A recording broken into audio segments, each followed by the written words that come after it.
Kinilala ng provincial government ng Maguindanao del Norte ang mahalagang papel ng mga child development workers sa paghubog ng kinabukasan ng mga bata at komunidad. Nakiisa ang pamahalang panlalawigan sa selebrasyon sa ilalim ng pamumuno ni Governor Dato Tukaw Mastura. Kinatawa ng gobernador sa pagdiriwang si Provincial Chief of Staff by Shahida Mastura.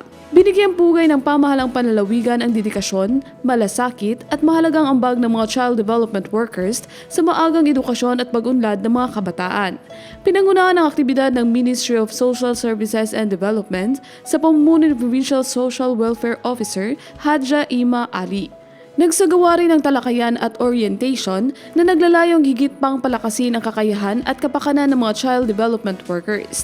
Kabilang dito ang pagpapaliwanag sa mga alituntunin para sa augmentation ng honoraria ng mga daycare workers, child development workers at supplemental nutrition program personnel.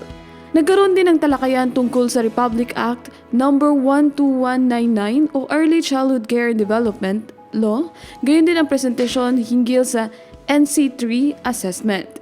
Binigyan din ng pagkilala ng provincial government ang mga child development worker na nagpakita ng natatanging serbisyo, sinundan ito ng halalan at panunumpa ng mga bagong halal na opisyal ng Provincial Federation.